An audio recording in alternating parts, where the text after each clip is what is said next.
Good evening and welcome once again to another program of Issues in the News, where we discuss the important events that have taken place in Guyana over the past week or so. And as is the norm, we always have a large number of issues worthy of discussion. Tonight is no different. I want to welcome our viewers who are joining us on television from region number 5, West Coast Berbice. I want to also welcome our viewers who are joining us on television from region number 6 along the Berbice River, New Amsterdam, Kanji, along the Quarantine Coast, all the way to Siparuta. Welcome to another program of Issues in the News. To our viewers and listeners who are joining us from Freedom Radio, Rob Street, Georgetown, welcome to another program of Issues in the News.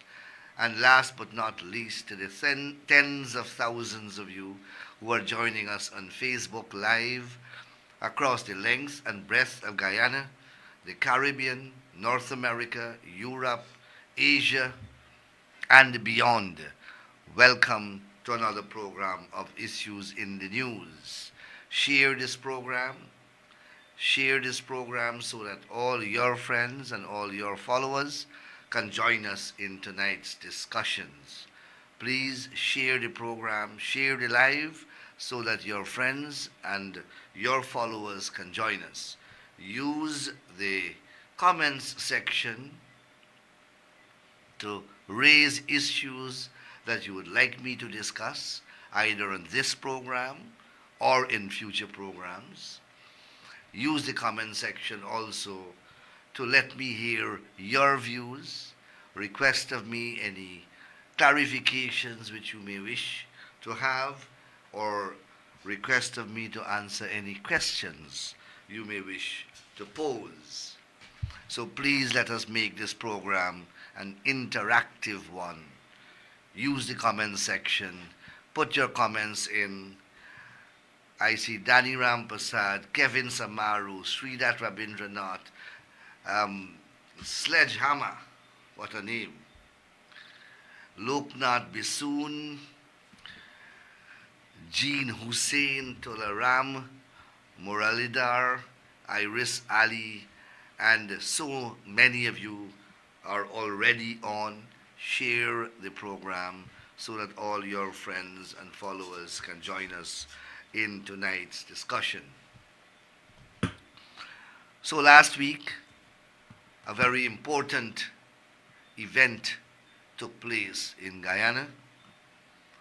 We had on Thursday the privilege of hosting the Secretary of State of the United States, Mr. Marco Rubio, in Guyana. Mr. Rubio is the third Secretary of State of the United States who have visited Guyana over the past 5 years or 4 years. They come from the others. Rubio is a Republican, and we had one from the Democratic government as well. It is not normal for 3 secretaries of state to visit a small country like Guyana. Just compare it with 60 years before, over 60 years, dating back to our independence, and you would see that we never had the privilege of such high-ranking U.S. government officials visiting our country before. These occurrences must not be taken for granted. They are a demonstration beyond doubt of the confidence that a powerful government like the US government has in Guyana, has in the future of Guyana, and has in the government of Guyana.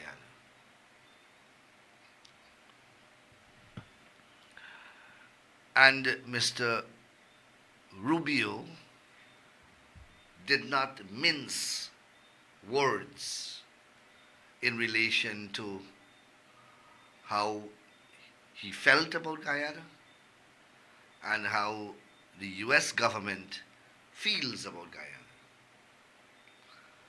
Significantly, he was very clear and very emphatic in relation to where the US government stands regarding our national sovereignty and the threat that Venezuela poses to our national territory.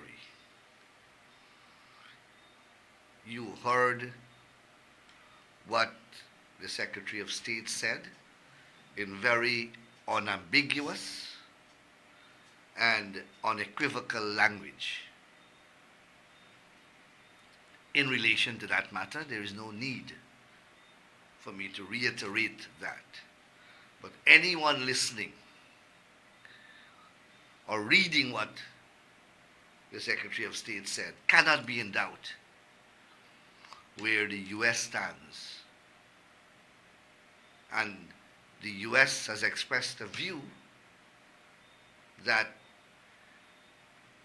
has been chorused and echoed by so many other governments across the globe, including the Caribbean, South America, Latin America, and Europe. And we welcome that support. But the Secretary of State made some other statements of fundamental importance. He said also in very clear language that Guyana is one of the most exciting places to be on planet Earth. That, my friend, is not an ordinary endorsement coming from the United States of America and coming from one of the most powerful office holders in the United States of America. He also said that there are countries that are stagnated, there are countries that are developing, and there are very, very few countries that are transforming.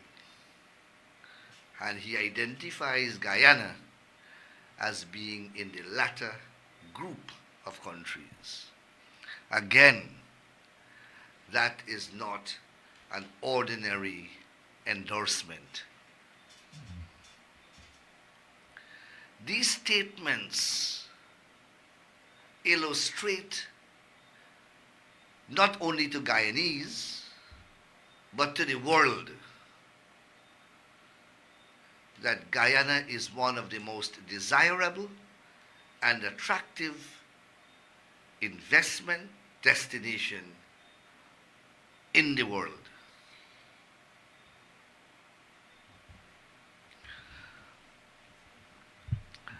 And then, of course,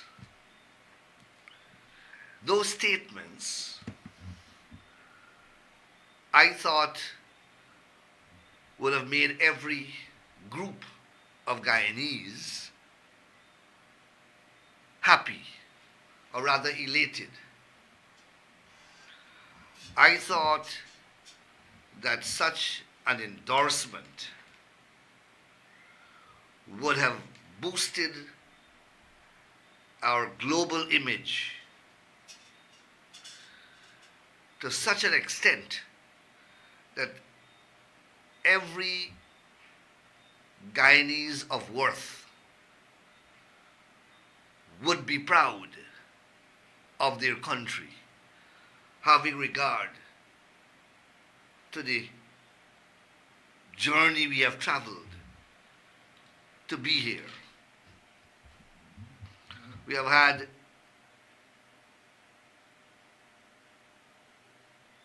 had publicity for the wrong reason. For example, Jonestown. In the past, we have also had publicity for rigged elections. We have had publicity for the assassination of the world-renowned historian Dr. Walter Rodney. We have had public notoriety for our level and rate of migration. Now we have a different type of publicity, positive publicity. And you would have thought that that would make every Guyanese happy and beam with pride, but not those in the opposition.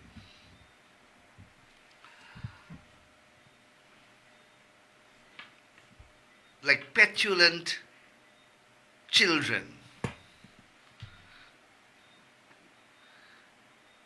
they were apparently envious because in their myopic minds, these endorsements of our country, I presume, I speculate, were interpreted by them to be compliments to the government of the day. And they cannot stomach that. Their petulance will not permit them to digest that. So they had to find something negative to say about the visit, which was a resounding success from all indications. So the Secretary of State made reference to a particular road in Guyana, and that became the news. And they published that with such glee. They published that almost ecstatically. And you realize that this is a really sad bunch. This is sadism, because they take enjoyment from something that is negative. And that is what they have been sharing on Facebook. Not that the Secretary of State has come here and defended vigorously and emphatically the territory of Guyana.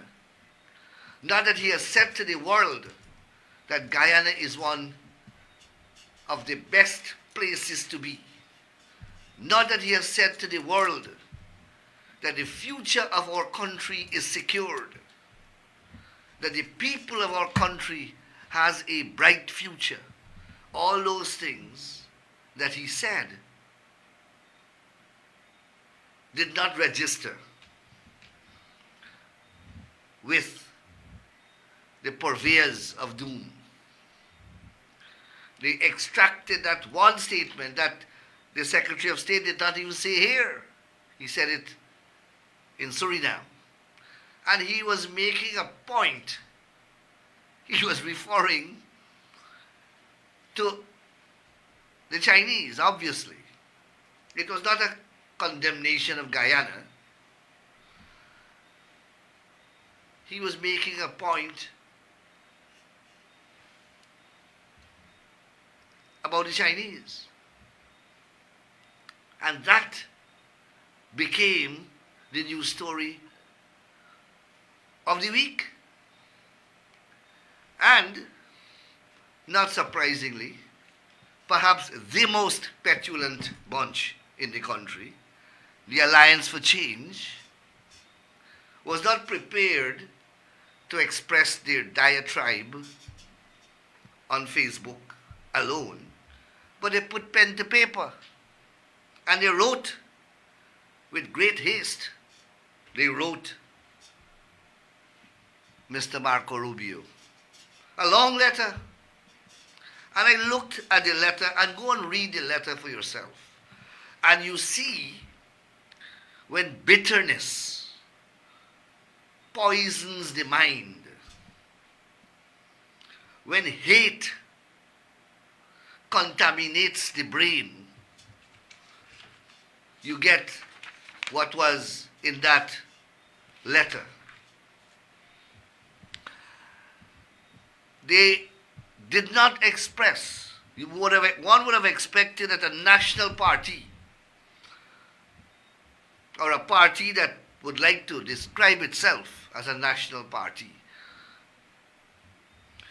would first of all thank the Secretary of State for the position he has taken on Guyana's national territory and territorial integrity. Not a word about that. You would have thought also that they would have expressed some gratitude, even begrudgingly,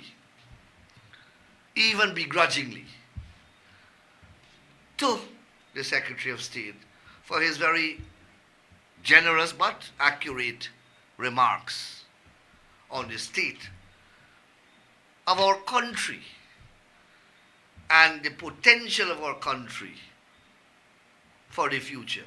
Not a word about that. But they went on, according to them, to clear up some misleading information that the Secretary of State had about who built the road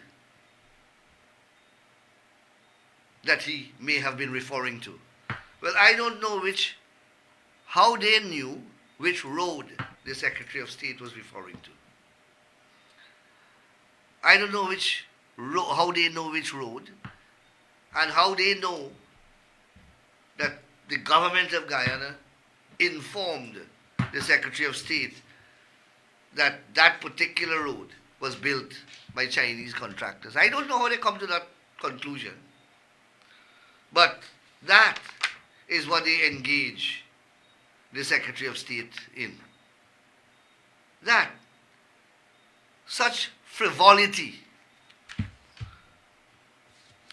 But you know, Mr. Marco Rubio was one of the many powerful voices during that infamous 5 months period after the 2020 March 2nd elections, when the AFC and the APNU tried to rig those elections.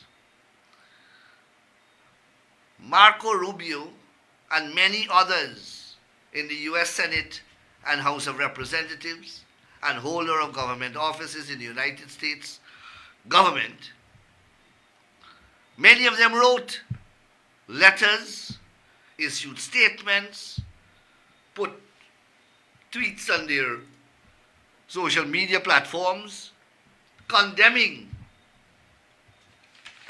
the rigging cabal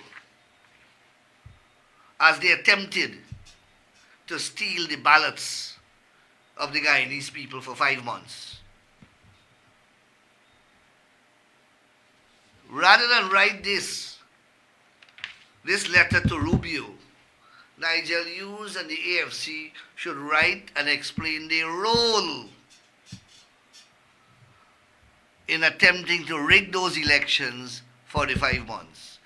And Mr. Rubio, in the meetings with the government, he raised that issue. He remembered vividly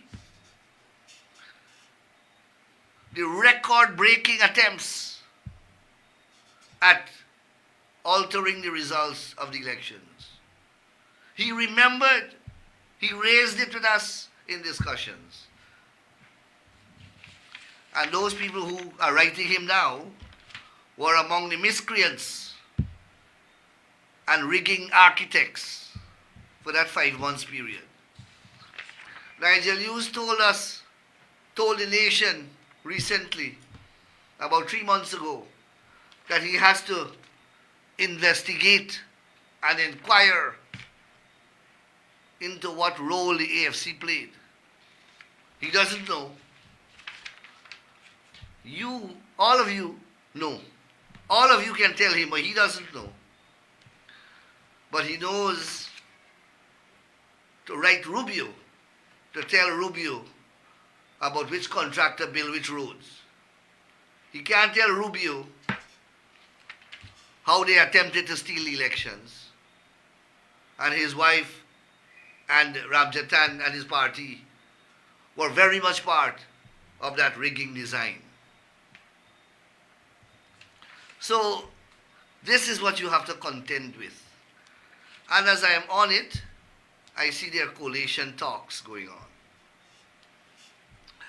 And what you are witnessing here now is a discussion of how the spoils of government are going to be shared. That's what you're witnessing now. The people's interest is being put on hold. That's not important. What they can do for the Guyanese people. They're not talking about that. You would have expected that these two parties will sit down and the first item on the agenda is what would be their development plan for the Guyanese people. How, if they win the government, they will eradicate poverty that they're speaking about so much. How they will address all the issues that they keep criticizing the government in respect to. I thought they would have told us how they will get investments and how they will ensure that they will reduce crime and unemployment and all the many things that they keep promising. But their first task at the table is how they will share the government. My friends, you don't have to listen to me or listen to the People's Progressive Party if you want to see the real intention of these persons. Just look at what they're negotiating, how they will share government. And the AFC wants 40%. Now, politics, electoral politics, is about one's ability to get votes. Tell me, honestly, from everything that you have seen, you think the AFC can attract 40% of votes from any part of this electorate? Let's take Region 6. You think they can get 40% of any vote in Region 6? Take Region 9. You think they can get 40% of the votes? Take Region 4. You think they can get 40% of any votes in Region 4? 40% of the votes. And there's an angle for the presidential candidate as well. And if they don't get the presidential candidate, they want the leader of the list. They want that powerful position to determine who they can recall from Parliament and who they can put in Parliament. And 40% of the government, or the seats in the Parliament, it's a matter for the PNC. I respect the PNC as a formidable political force in this country. And the leader of the PNC has already said that nobody will ride the backs of the PNC. Well, he has his work cut out for him here. It's a matter for them. So, my attention was drawn to a news story where Mr. Vincent Alexander is at it again. Mr. Vincent Alexander and person of his ilk have been spreading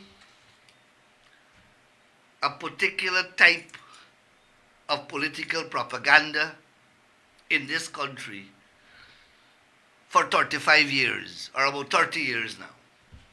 About 30 years. In fact, since the 1997 elections, they have been spreading this propaganda. And Vincent Alexander is one of the main architects. Recall in 1997, Mr. Dudnath Singh was the chairman of the Guyana Elections Commission. Comrade Janet Jagan was the presidential candidate of the PNC, of the PPP, sorry. They said that the PPP rigged those elections, as usual, and they burned down half of Georgetown, they beat people in the streets, they robbed, they maimed, they burned the roads along the East Coast, they robbed hundreds of people along the main roadways of this country, so much so that the PPP had to give up 2 years of government. That is the very election they challenged because of the use of a voter's ID card that they asked for.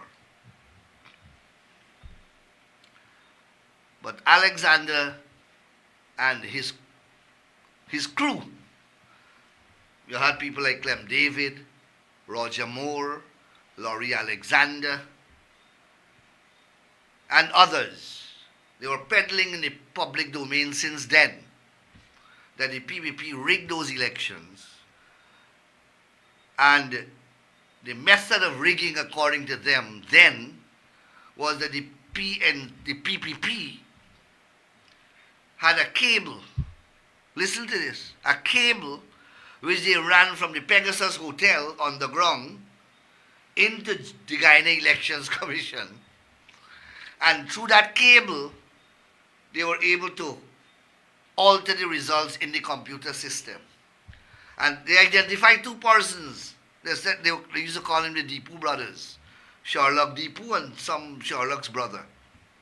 Those were the two persons, they said, run that operation with this cable running from Pegasus underground into GCOM. You know who was Dudnath Singh's logistics officer for those elections when he was chairman? Joseph Frederick Harmon. A lot of people forgot that. Joseph Harmon was Dudnath Singh's logistics officer. A logistics officer is the one who actually executes the plan of action. So whatever Dudnath Singh had to do, if apparently according to Alexander, they rigged Dudnath Singh would have been part of some rigging cabal, well, Joe Harmon was there very much so. He was the logistics officer for Mr. Dudnath Singh. And he's around. You can ask him. and let him explain the role that he played. And how come, as a former intelligence army officer, if he didn't know about the rigging, how come he didn't know? And he was a logistics officer.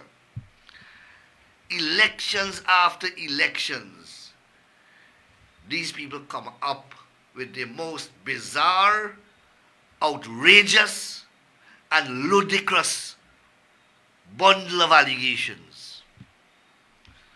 So that was the allegation in 1997.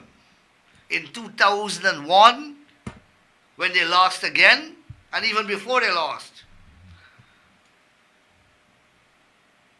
the story that they peddled was that Trinidadians were brought into the country by plane loads and boat loads and were hidden along the Linden-Soesdijk Highway in the bushes, and they came out to vote on election day and then disappeared in the bushes and then went back to Trinidad. That is what they were peddling on the TV, and that is what they told their supporters. Thousands of Trinidadians, they said, we brought into the country and hid them on the Linden-Soesdijk Highway. That's the 2001 elections. And every elections after that, they have concocted a similar narrative. For the 2006 elections, they said we had thousands of Brazilians that we were legitimizing in the country. Thousands of Brazilians that we were making citizens so that they can vote.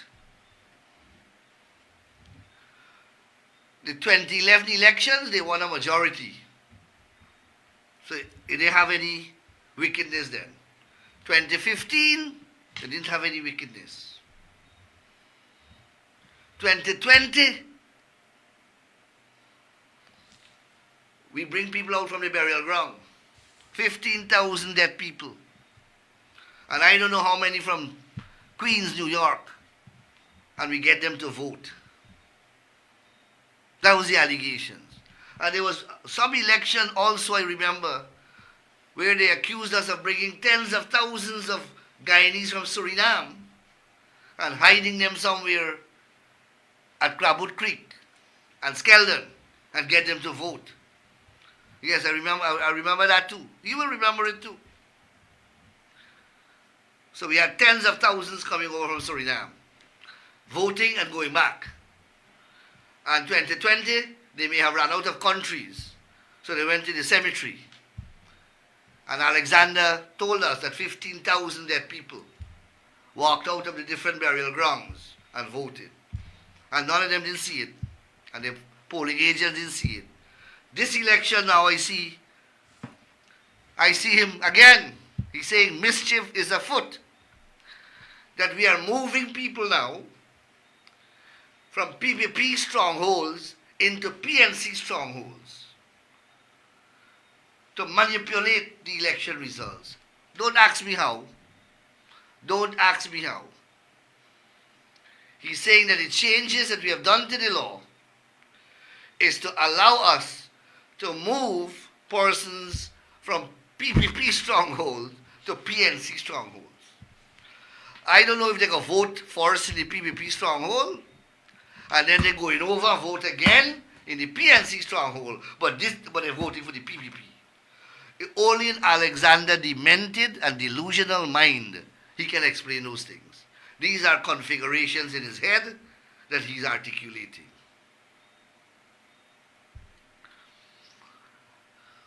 When we made these amendments in 2022, you would know that we published these amendments, first of all. We send them out. We put it on websites. We send them out to interested organizations. We invited those organizations to meet with us. Then we had a grand meeting at the Artachon Convention Center. Alexander was present. All the political parties were present. The AFC was present. The PNC was present. Alexander was present. Alexander never raised an issue in relation to this amendment that he's now objecting to. The removal of residency as a requirement from the legislation. Never raised that. And let him point anywhere where he has raised it. Now that election is upon us, he has discovered that there is a problem now. And he's telling you what the intent of the PPP is. This legislation was debated in the parliament. It was debated for several hours. Many APNU persons and AFC persons spoke on this legislation. In fact, they supported the amendments. They did not vote against it. They spoke on the bill. None of them raised the issues that Alexander is now raising. And that is why I said to a reporter who called me yesterday to answer Alexander, and I said to her, and I hope that she publishes what I said. I said to her that Mr. Alexander is demented, is delusional, and is paranoid. I can't help those types of persons. Those are serious conditions.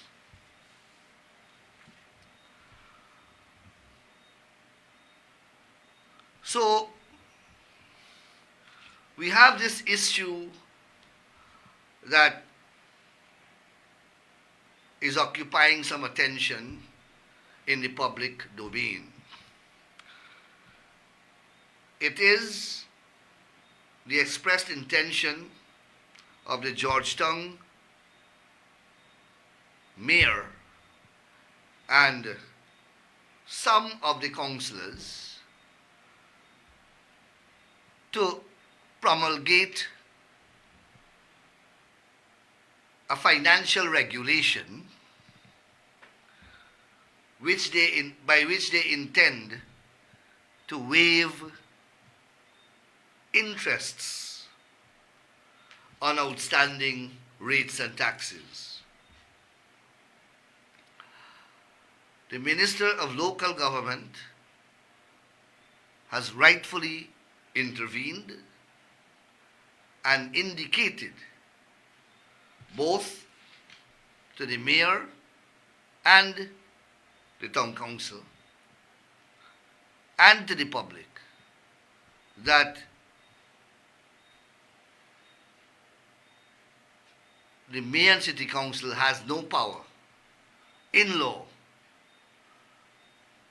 to waive any such interest.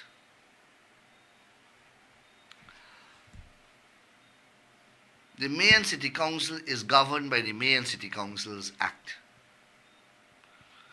That Act allows for the imposition of interests at a particular rate. That is a legislation.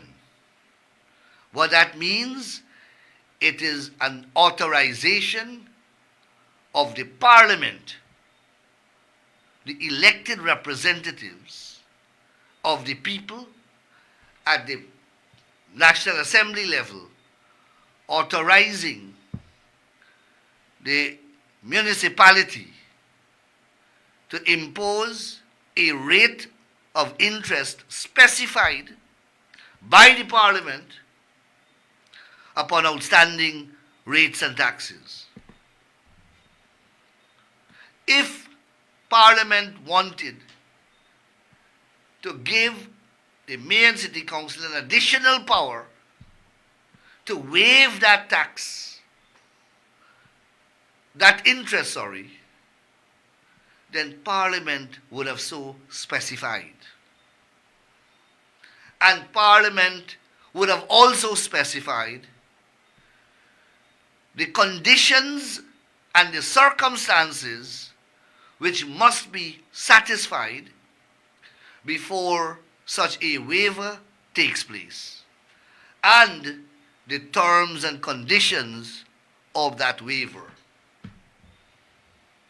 That is how laws are stipulated.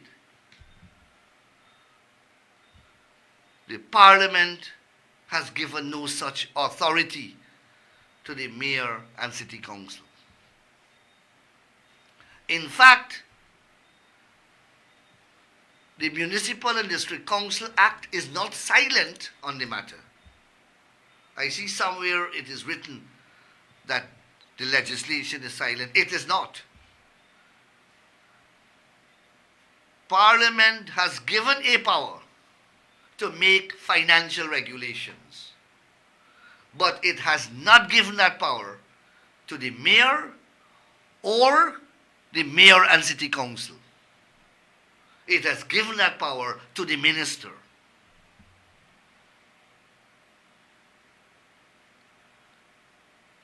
And it has given that power for the minister to do so by regulations. And those regulations will have to be laid in the National Assembly by that minister and published in the official gazette, because it is a law. Any form of taxes, any form of fees at that level, as they relate to property, it is a form of taxation. Or any reduction or waiver in relation thereto is a form of taxation. And those of us who are schooled in legal history would know that out of the Magna Carta came a principle, 1200 BC, that there shall be no legislation, no taxation without legislation. A king was killed in England for that, in that struggle. So sacrosanct is that principle. And who are to make legislation is provided for by the law. So those who wish to embark on this process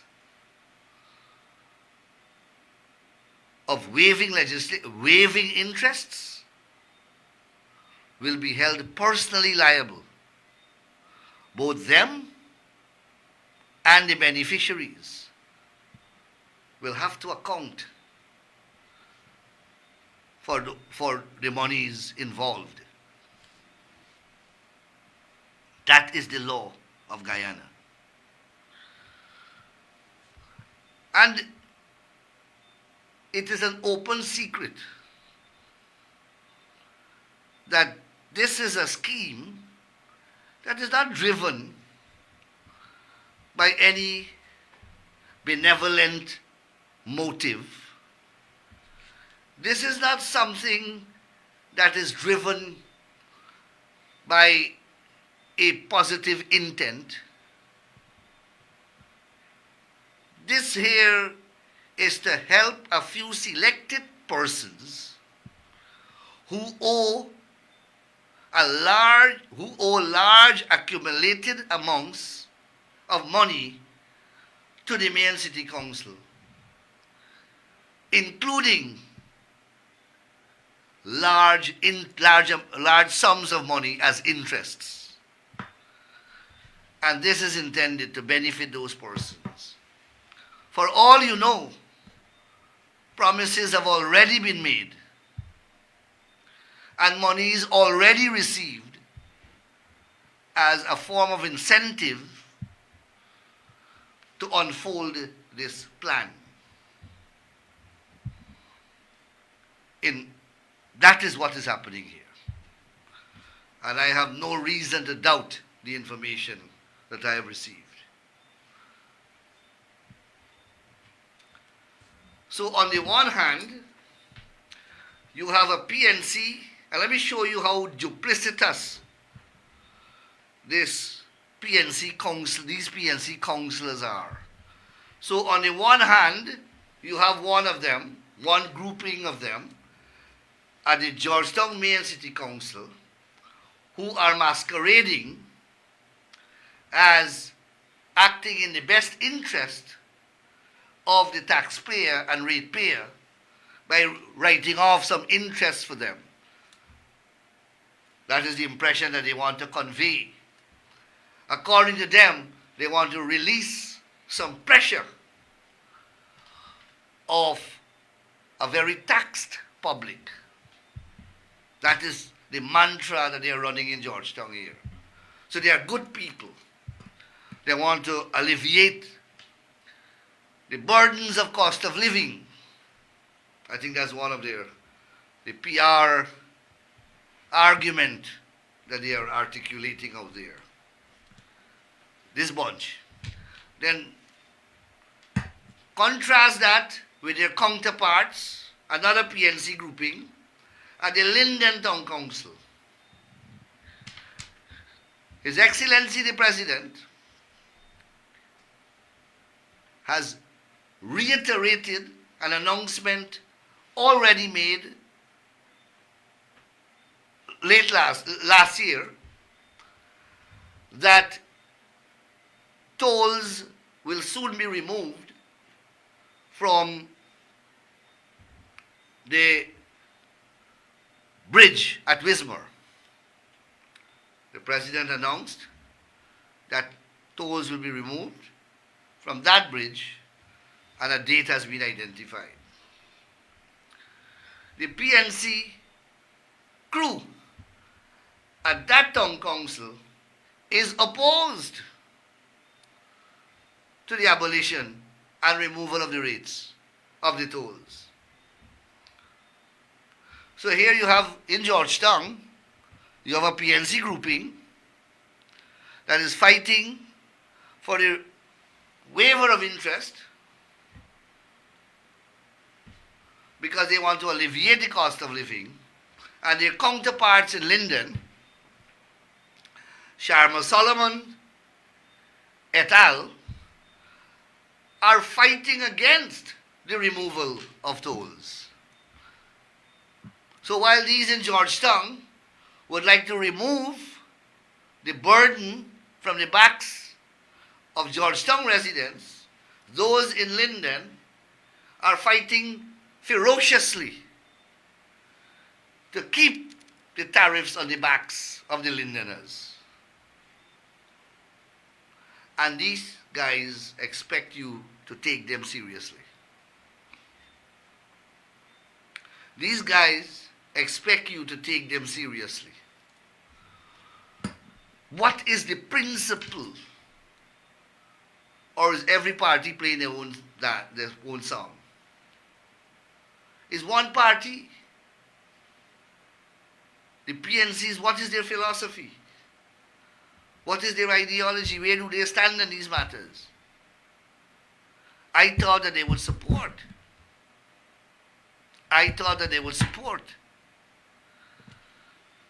The removal of tolls.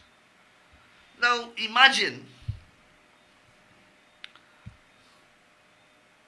if we had announced that we will remove the tolls from the Berbice River Bridge, but we will not remove the tolls from the Wismar River Bridge. Can you imagine the racists? Can you imagine what the racists will do with that type of information? Can you imagine what the racists will do with that type of information? They would head down to the United Nations. They would go to every line top in this country to cry apartheid and to cry racism. And here it is. Our government is being even-handed, is being equitable, is being non-discriminatory, is extending equal treatment by removing tariffs, removing tolls from all the bridges in Guyana where tolls are levied. And to do that, we have invoked the wrath of the elected representatives of the people who will benefit from this removal. But had we not done it, they would run to Linden to say that we are treating Barbicians differently. And why, they would tell them? Because Barbicians are of a different ethnicity. They have done it over and over again. They have done it over and over again. Historically, they ran to Linden to tell the bauxite workers that we are giving the sugar workers everything. When they want the sugar workers to strike, they go to the sugar workers and they tell the sugar workers we're giving the bauxite workers free electricity and we're giving Linden free electricity. That is what they do to spread their racism. That is what they do, my friends. So you have this contradiction between the posture of the Georgetown City Council and the posture of the Linden Town Council. And you determine how you will resolve it.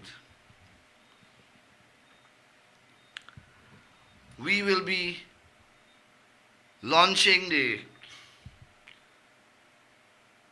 automated speeding ticket system within a few days. I think a date has been identified.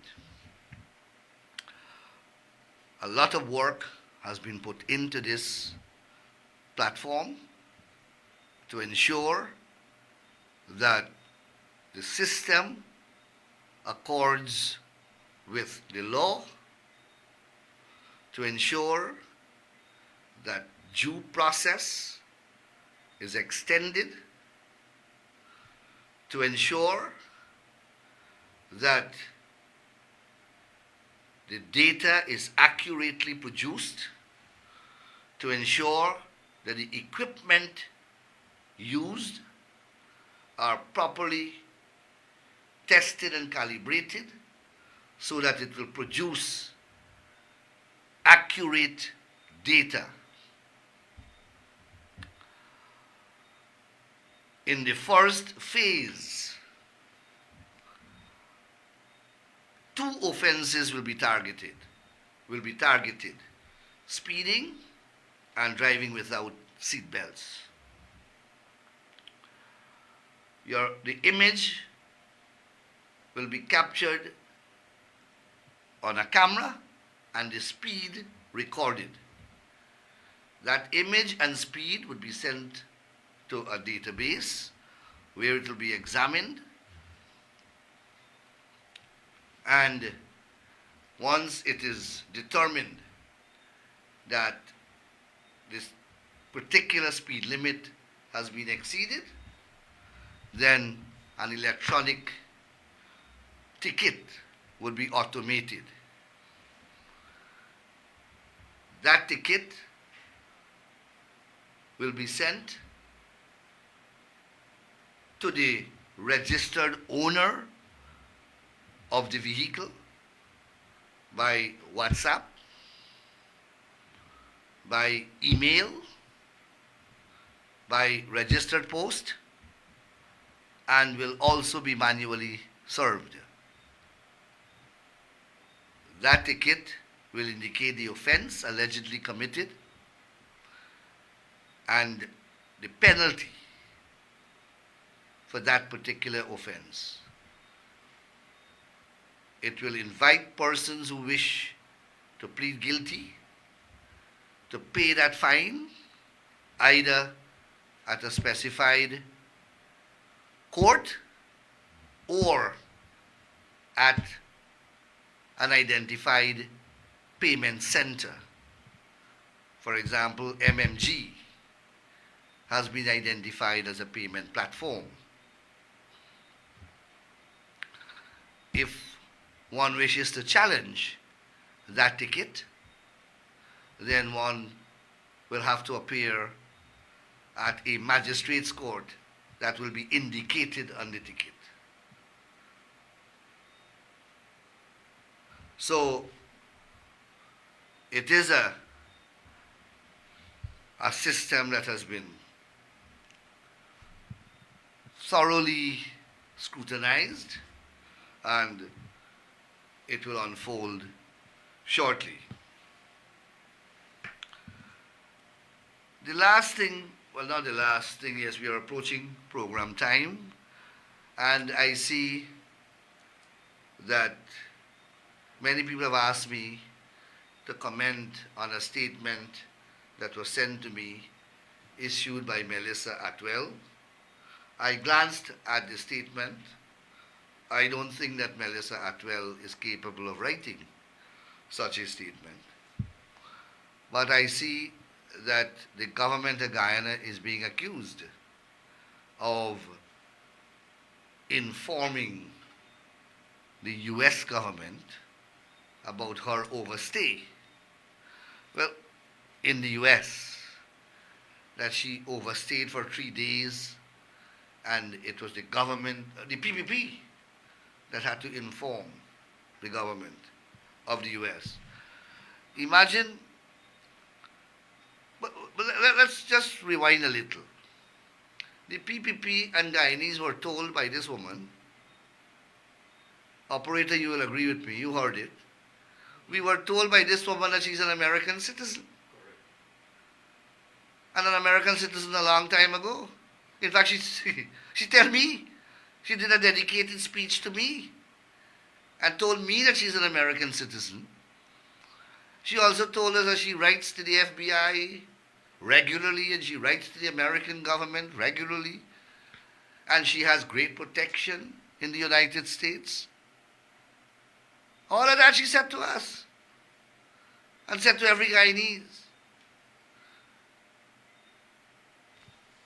But imagine the great United States of America, and she always says how great they are. The great United States of America, where the justice system works and the law works, will have to wait on the PPP to send a message to them, according to her, through a lobbying firm, to inform ICE that she has overstayed and that her marriage is fraudulent. The PPP is so powerful that the US government will stop all their business and they will listen to the PPP and they will go after this character. But that is what Guyanese hold on to. The 592 crowd. That, and I look at the statement is being shared all over. The statement about she lied to all of them, telling all of them that she's a Guyanese, that she's an American, that she's married, that she's writing the American government, and she's doing this. All that she has lied to all of them. They're not offended about that. But she has issued some statement to say that the PPP is behind her detention. And everybody hold on to that. It's not a problem. Carry on merrily. We have a government to run. We have a country to manage. We have people's welfare to look after. We have the future of this country to manage and protect and preserve. We have neither the time, the energy, or the inclination to expend valuable energy and resources behind characters such as these. We have a lot more important things to do. Unfortunately, the world, or our world, doesn't revolve around these characters. contrary to what a few people may think. I want to thank you very much for being with me over the past hour. I think we have covered a lot of grounds. I want to thank you very much for being here. Please enjoy the rest of Navratri. Navratri is still ongoing. We just celebrated Eid.